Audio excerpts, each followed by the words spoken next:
Hey folks, Zach Osterman here, IU Insider, Indianapolis Star. We promised you a double-barreled Mind Your Banners this week, and we will fulfill that promise this afternoon. With me is Mike Niziolek from the Bloomington Herald-Times, and this will be a Mind Your Banners that is much more basketball-focused. Mike made the point yesterday. Number one, we have a lot of ground to cover when we talk about football these days. Number two, we were shooting our usual Wednesday show on the day of a men's basketball game, so it just made sense to us to kind of break basketball out into its own thing.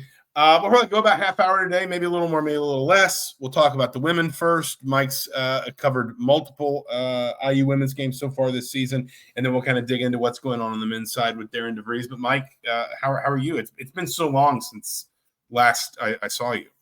Yes, it feels like it's been forever. It feels like it's been at least 14 hours, maybe 16 hours. We will start with just kind of the women's side of things. Teri Moren's team is 3-0. They have a game, Sunday at Florida State, which might be, I think it's probably fair to say at this point, their most challenging non-conference game, especially given it's away from home.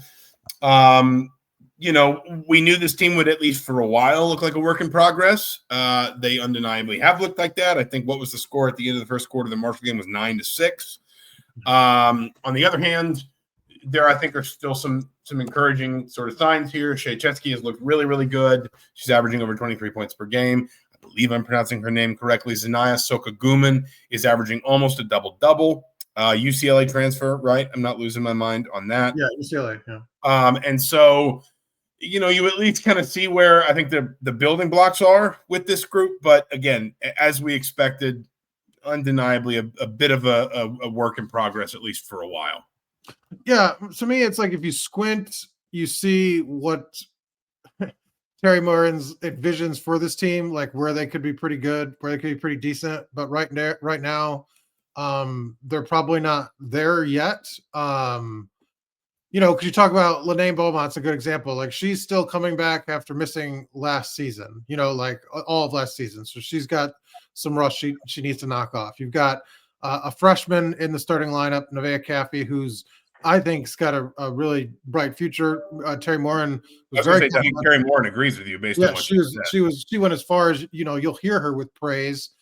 Specifically, I think the offensive side has a really ways to go with her, but defensively she's ready-made. She's got the athleticism, and you can kind of see it. But at the same time, like them coming to get like Marshall, that game was really, really ugly, and it's hard to understand. You can't understate how poorly they handled kind of the 2-3 zone, the full court press, trying to close out the game in the final minutes. It really looked ugly.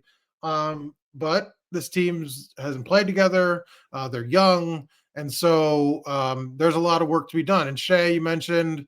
It was interesting. She had I was in covering the Penn State game, missed that game, but she had, I wanted to say like 30 something. I think it was 35 against UIC.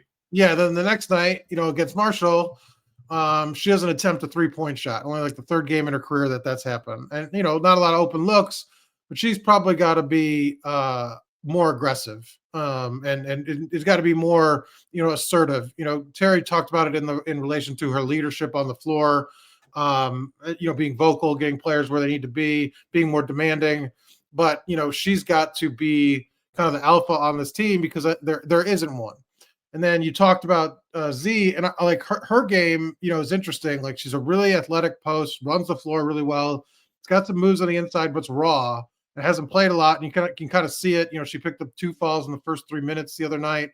So a lot of work to do. So all that being said, they don't have a lot of margin for error in the non-conference, though. It's a very easy non-conference schedule, but I think they can't lose more than 2 games if they really want to compete for the NCAA tournament, because there's going to be some rocky moments, I think, in the Big Ten. Florida State will be an interesting sort of measuring stick. I think the biggest thing for them last year, they lost a couple games early, lost to Harvard, lost to Butler. You escape that Marshall game ugly, but it's a win. And so you can kind of learn as a learning moment and not have it hurt you. But very much a work in progress. Different than the men, right? Men are going through the same thing where they're working through everything, but they're a more ready-made product. And maybe the extra stuff that they had in the preseason with the Puerto Rico trip, extra exhibition game, I just feel like they've sort of worked through some of that where the women are still sort of in that process. Do you think that you and I have talked about the non-conference schedule and that it doesn't have a lot of heft, this year? No. Do you think that could benefit this team though? Like the idea of like that, because you talk about the men, and I think you can clearly see Darian DeVries' team, and we'll talk about them in a minute. But I think you can clearly see the benefits of their summer and their practices and their preseason tour, and that maybe some of those kinks that we're talking about, they got out while no one was looking. Now, they are obviously an older team, a more experienced team, even if they haven't been together a lot. But still, that sort of like I had a buddy who flew, was on a test crew in the Air Force, and they would take planes up before they went into service, and they call them gremlins. They would take the plane up, and they would look for all the gremlins in the system and get them out so that nothing popped up when the plane was actually out, in service. Do you feel like this non-conference, maybe, yes, it's easier, maybe you're not drawing a lot from it on Selection Sunday or whatever, but like it allows them to get some of those gremlins out the way that really pushing themselves might not. Does that make sense? Well, yeah, because I think it's the same thing, like that Baylor game that Indiana played. Like they got to work through that end of game stuff where this was the first time Indiana, the women, got to do that against an opponent, and they had to do it live, sort of in a real game, obviously. And I think one of the things Teri, probably wanted to avoid was this team getting discouraged, right? Like if they got kind of their heads beat in the non-conference or took a bunch of losses, and then kind of in the Big Ten, you're kind of unsure yourself. I think it's going to be a lot of building this team's confidence up. Like after a game like that, she wants to, it still can do it in after a win and not a loss. And so, I think it's kind of just a multi-part thing. You need the wins, first of all, just bottom line in a non-conference, and second of all, to try to build this team up in the non-conference and not get them discouraged because they're going to struggle at times. But to try to do it while you win those games, I think is kind of the key point. Because just a number of wins, I compare it to kind of what Oregon, the women, have done the last couple of years, where they've really been lax schedules in the non-conference, and then all they got to do is go 500 or close to it in the Big Ten schedule, and they made the tournament. Did it last year? It worked when they were rebuilding, and that's kind of, I think, just the goal here, to extend that tournament streak. Well, the signing day was yesterday. Really big signing class for them. Really talented signing class. You see where this is going, and you've got some building blocks now, but to try to make the tournament in the meantime. You talk about building blocks, and I'm curious for your thoughts. I'd be curious for, Hoop has been kind of talking about some of the young players that he likes to look up on this team, particularly at the guard spot. Like, if you sort of know, at least to a certain extent, if you're Indiana, what you have in Shea Chesky, what you have in Socka-nguemen, like who do you think is likeliest to be that third, maybe both ends of the floor impact player, if there is one that can like emerge and kind of give Indiana like a third option? Again, if we're thinking that Indiana is going to use the bulk of these first 2 months to maybe develop and almost like the process is going to have to supersede the results, because the results probably aren't going to be worth a whole heck of a lot once you get to tournament time.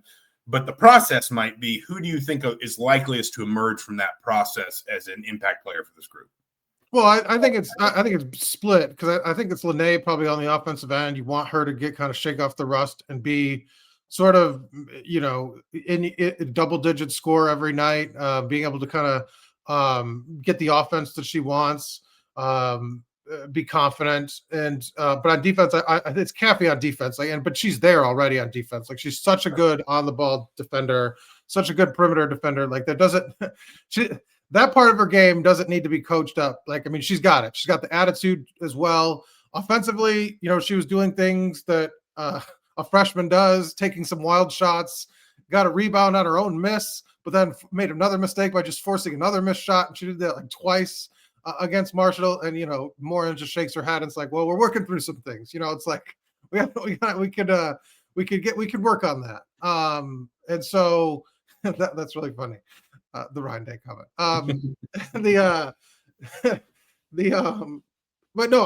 But she's there defensively, and I think that's going to help this team, because ultimately they're going to have some rough night shooting like they did against Marshall, and they can play through it if you hold a team under 30% shooting. That's a formula that you can lean on. Defense travels, and Caffey's really good. So I think it's kind of a split thing. But Boma, obviously, I think because she's the future she's going to be the leader here next year as well. So you want to kind of get her as to be the piece you need on offense to kind of get that. You need 3 reliable scorers, like you said. And Shea's probably obviously at the top. Z and Lene probably rotate based on the night. And it also, I mean, like it helps, especially with the freshmen, but just in general, it often helps if you're sort of the point of your attack defensively is not necessarily someone you count on for offense, right? Like that, right. that you, if you can get away with it, and sometimes you can, sometimes you can't, but sometimes you'd rather be able to tell that player the focus, use all your effort, all your focus at the defensive end of the floor. Anything you give us offensively is just a bonus. Just, go down there and try to limit your mistakes and make smart plays and just trust like the system. But I mean, like I remember when Tom Crean had Victor Oladipo in the balancing act, he would try to strike during, in games where there are times where he needed Victor Oladipo to be Indiana's best offensive player, and there were times where he needed Victor Oladipo to be Indiana's best defensive player, but he knew that he couldn't ask for both at the same time for 40 minutes, or he would just wear a player thin. So there's kind of that advantage too. Yeah, you're not going to ask a freshman to be your best scorer and your best defender at all times. I mean, that's a tough. I mean, that takes a player, but she's got to get a real big makeup in terms of her high school resume. Had just tons of success, and so she's a veteran. In that sense that she knows like the championship level expectation. I think that's why she earned kind of that starting spot. I think the key too, they're going to need more from their bench. Maya Makaluski, former Miss Indiana basketball. Kind of struggling she's kind of one of the first players off the bench. Phoenix Stotine is the other one. And Stotine's a transfer from, was it Alabama, Arkansas? What was it? Yeah. Arkansas. I'll look it up. Okay. Either way. I can look it up. You keep going. But they're the kind of the first players off the bench, and they're not giving them a ton right now, especially on the offensive end. And Maya's probably kind of one of their best outside of Shea, like 3-point, 3-point threats, and she's still figuring things out. They really like her, and I think they think more reps will get her to that moment, and that's where probably the Big Ten part of the schedule is where you kind of need her to give a little more off the bench, because right now the bench, Moren loves to ride her starters, but I thought this year would be the year where you kind of try to get some more people looks because you're trying to get them kind of in the flow of things, and that hasn't happened yet. I mean, it's a pretty tight like rotation of 8 right now. Like if you look at the minutes numbers, very clear, there are only 8 players averaging more than 4 minutes. I know it's 3 games, but more than 4 minutes per game. There's only 7 players averaging 15 or more. 3 of your 4 starters are averaging at least 28 minutes a night. So I mean, it is. Shea played 40 against Marshall. Yeah. So it is familiar, right? Like we've seen this from Teri Moren coach teams. Shifting to the men's side, Darian DeVries' team is also 3-0. Indiana's look pretty impressive, especially offensively. I know I think we both kind of wrote about that after the second straight 100-point game. This is also the first time in more than 2 years Indiana's been in the top 20 nationally in KenPom. Hoosiers have scored 98 or more points in all 3 of their games. I don't expect necessarily the 3-point shooting at the volume that it's going to continue this year. But at the moment, as you pointed out last night on Press Row, they are on pace to set a single season record for made threes.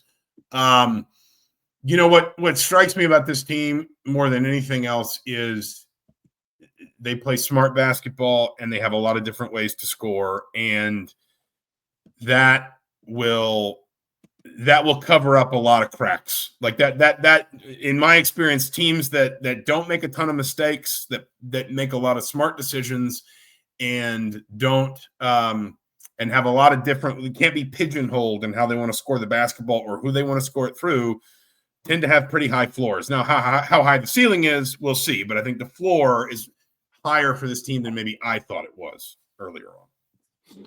Well, to me, we've kind of been, I've asked you kind of throughout the off season, like tournament team, because you saw them every step of the way, right? Puerto Rico, exhibitions and everything. And I don't think we're probably asking that question anymore unless the health becomes an issue. Like, I just think this team is, and I think Darian DeVries has talked about it, further along than maybe he expected in terms of chemistry, in terms of buying into what the coaches are selling. And it's really been impressive. I think there's going to be bumps in the road, but as long as this roster is healthy, they clearly have enough talent to get to the tournament, and they're clearly going to win. We talked about kind of the key being those 50-50 games in the Big Ten, right? Yeah. If they play like this, and not every night they're going to shoot the ball 50%, 60%. But I'm saying if they play like this with that sort of defensive intensity that they've had, that's waned at times, but it's been there when he's kind of got on them, and the unselfishness kind of sticks. And maybe it's not 20 assists a night, but somewhere, they're still sticking to the philosophy Tater Conaway talked about, passing up good shots for great shots.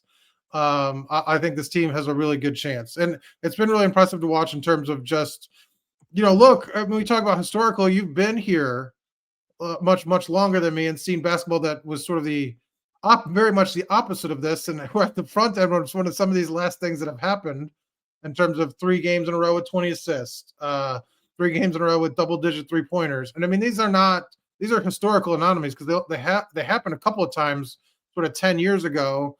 But even before that, these weren't happening. 190 points in 3 straight games. What say you sort of about what you've seen? I mean, it's been a minute. Yeah, I'm looking at like the assist numbers specifically. So last year, and I like, we don't need to make this entire year about like a referendum on last season versus this season.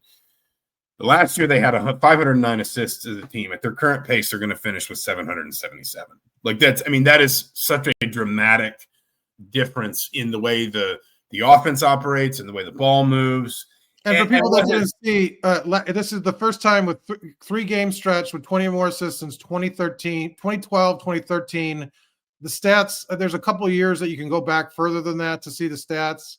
And there's been no games of 4 in a row, like within the last 20 years. And so I don't know if IU has those stats. I'll ask to see if there is a stretch of 4 games with 20 assists or more. I mean, really impressive. And 73 assists on 103 field goals and a 2.8 assist to turnover ratio, but seating the floor. Their assist rate, which is obviously just the percentage of their baskets that's assisted, is 9th nationally right now. Assist to made field goals is 9th nationally. What's just assists per game ranked? I think it was 3. I don't have per game. I'm looking at their KenPom stats, which is tempo free stuff. But I mean, still, it's these are huge numbers that, as you said, are probably going to come down. But I do think, and this is like what I wrote last night, what I do think they illustrate is a team that has like a really implicit level of trust and belief in itself, that has that chemistry that we wondered how quickly can that come together, given the roster is brand new. None of these players had played together before, although I guess, technically Connor Enright and Tucker DeVries had. But like in general, there was so much that was going to be new. There was so much that this group was going to have to figure out. That there is already that implicit trust, that there is already that, it's like I don't mean to say, I'm not saying this is a joke. Like, we've seen twice in 3 games already alley-oops thrown off the backboard. Like that is like a level of just sort of like in sync that I am surprised, even though they looked good at times in Puerto Rico, I am surprised that in competitive game settings, they are that far along in terms of how well they communicate, their chemistry, their togetherness. And when you pair that to the fact that I think it is also tangible how often you can just tell this group makes smart decisions. Guys just make the right decision. I think I've referenced it here. I know I've referenced it on our good friend Mike Glasgott's show. There was a moment in the Marion game that kind of epitomized it for me, where there was a loose ball, Marion possession, there was a loose ball bouncing toward the sideline. A Marion player dove for it, and Tatum Conaway reached out and just tapped it into the air. And he didn't dive for it. And that's what you would, like, a young player would have dove on the floor, right? Like that's what you teach, dive for the loose ball.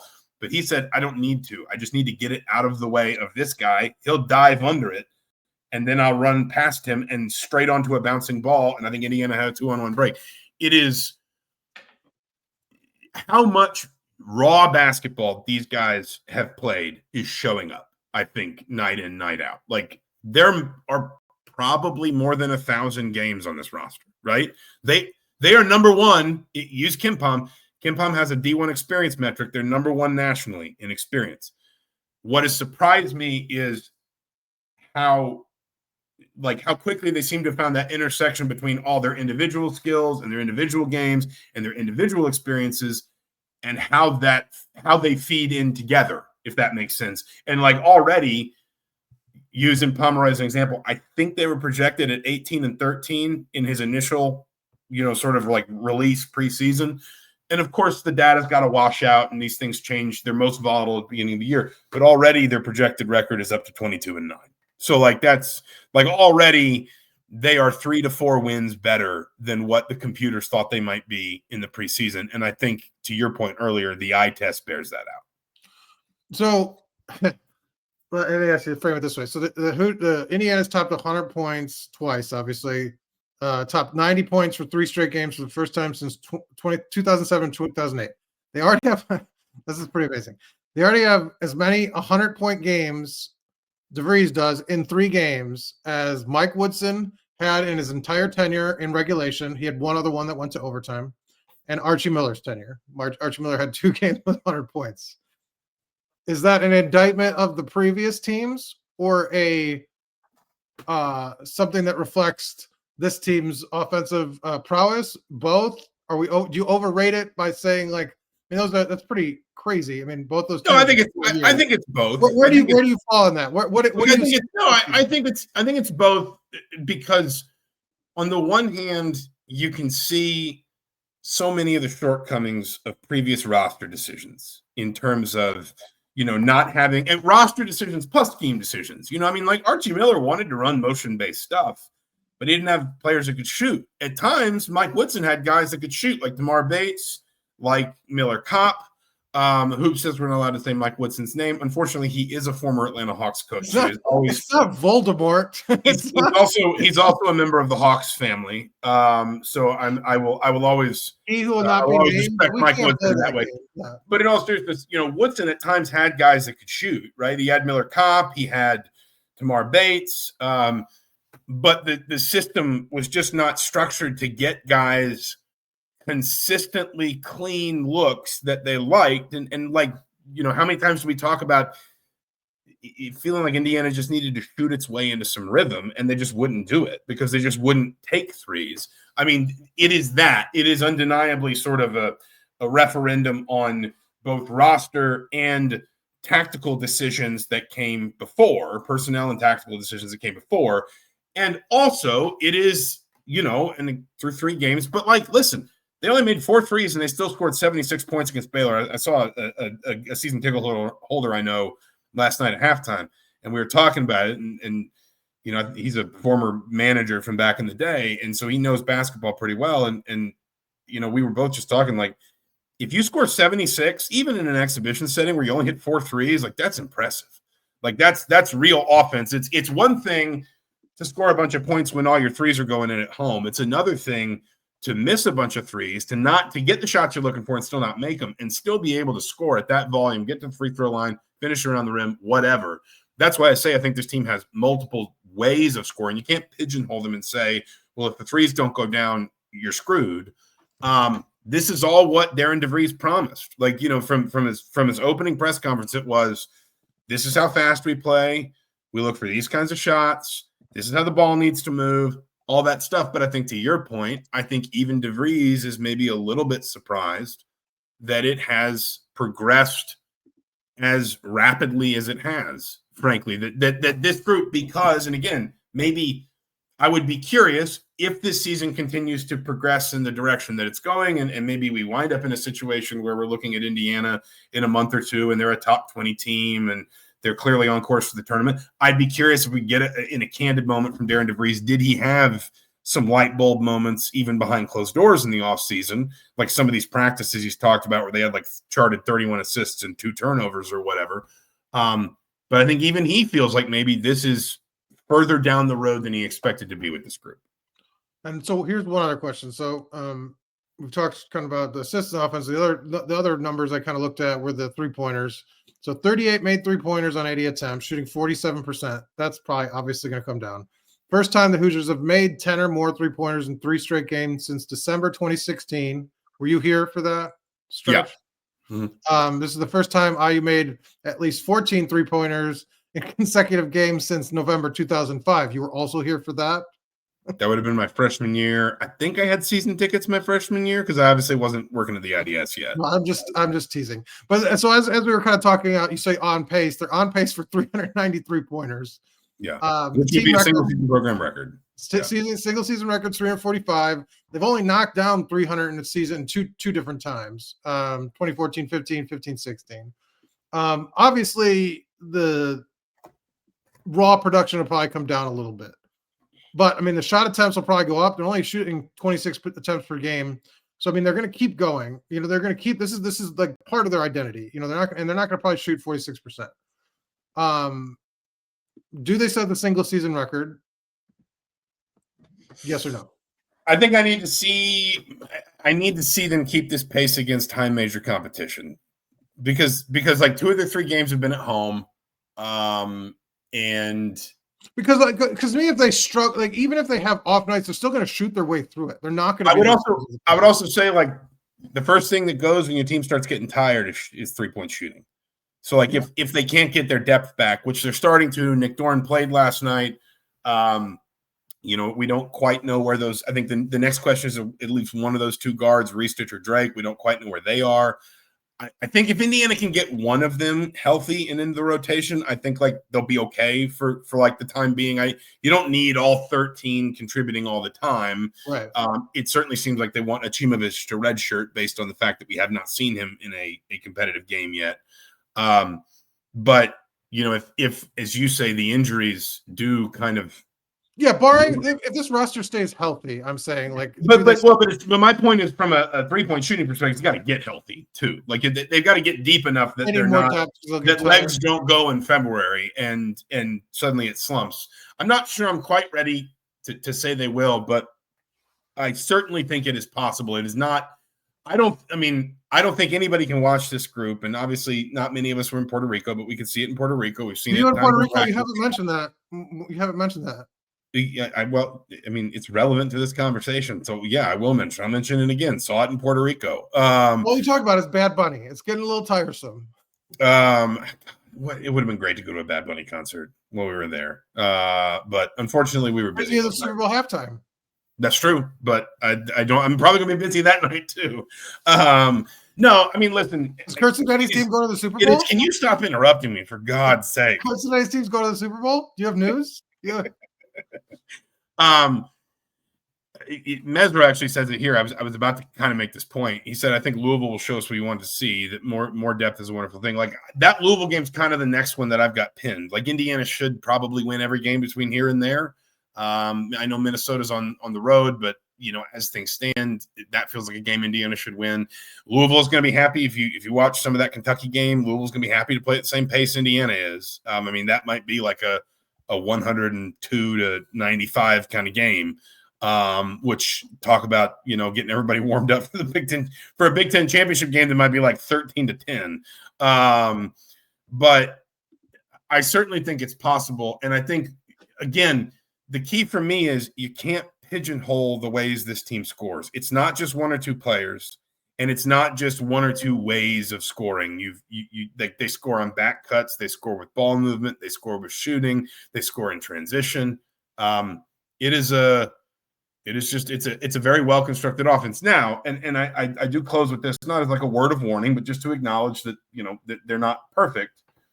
The defensive and the rebounding issues are going to stay. Like those are not going away. And if you're struggling, you know, if you need some come to Jesus about the way you're rebounding the ball against Milwaukee, which is a good Horizon League team, but it's still a Horizon League team, then it's going to be a bigger problem against high major competition. It's going to be a bigger problem in conference play. And it is a reminder that there are probably going to be some nights where Indiana is going to have to outscore some of its weaknesses. Just to talk about what I don't know what the question is. Your observations of Indiana defensively. I know you weren't in Puerto Rico where I was. Yeah, it's hard to say. Don't have the knowledge base that you do. No, yeah. I mean, like I think what defensively, obviously the rebounding is an issue. I mean, I think the one possession that Darian DeVries kind of almost lost his mind. They had 3 offensive rebounds. Milwaukee did on 1 possession. and he just sort of threw up his hands and walked down the bench as like gross. And some of that size, and but that was what they kind of gave up when they constructed the roster. I mean, I think they knew that. So that's not a surprise. I think the encouraging thing is when they, and it was lagging in the first half last night, there in the second half, was there in the first half against, was it Marquette, and maybe lagged a bit in the second half. Like the defensive intensity, like when it's on, the team is very, very good. And when they're making the right decisions on defense and hustling, they're very effective. And so I think they need to sustain it, and they need to play full games. And as the competition gets better, maybe that sort of like lights the fire, especially in Big Ten play. So if he can get that for 40 minutes from his group, I think they're going to be okay. I mean, they're still going to have those deficiencies, and some teams, they're going to just be bad matchups, and they might have to overcome them, simply by other ways, like 3-point shooting, like we've talked about. But like, I think the positives have balanced out the negatives in my mind. Like, I think the biggest cheer Conaway got, you mentioned kind of his going for a loose ball. That was last night, where in the backcourt, he kind of forced the steal, dives it. I think it ends up going off Milwaukee. They get the ball, they get the extra possession. That's how you counter not like losing some possessions on second chance points. Tucker DeVries did that. I think it was in the exhibition twice in the backcourt, forcing a turnover on back-to-back possessions. That's how you counter that. So I don't think this team's without limiting your own turnovers. That's the other thing, is like this team has been so far very, very good keeping ball. Like, and so you're not giving away free possessions.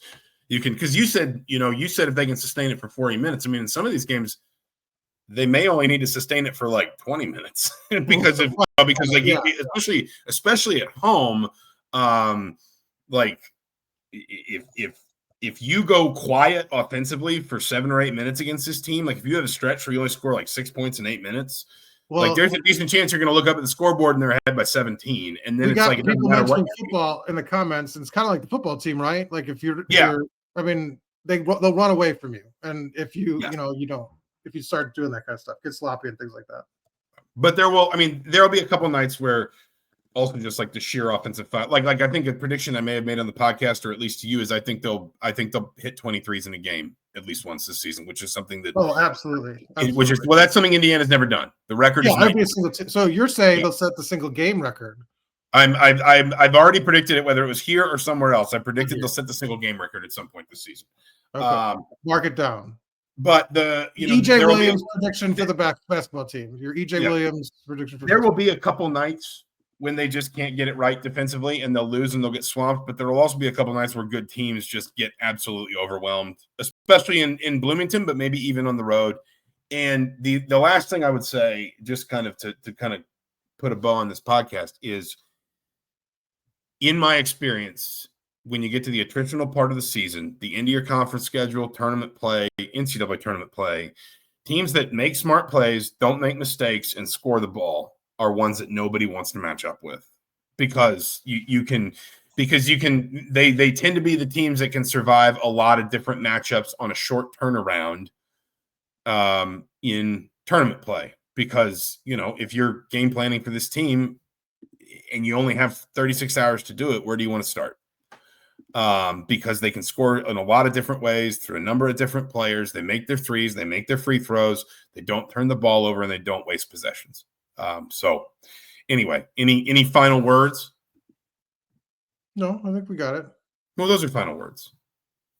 Those are final words.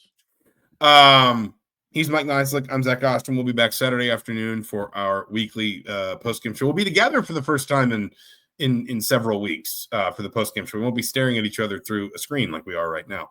Thank you, everyone who jumped in with us today. Thank you, everyone who listened. Wherever you get your podcast, please remember to like and subscribe to the YouTube channel, to rate and review us on your various podcast platforms, Spotify, Apple Podcasts, etc. For the Bloomington Herald-Times, for the Indianapolis Star, he's Mike Niziolek. I'm Zach Osterman. This has been Magic Banners for November 13th, 2025. Thank you so much for listening.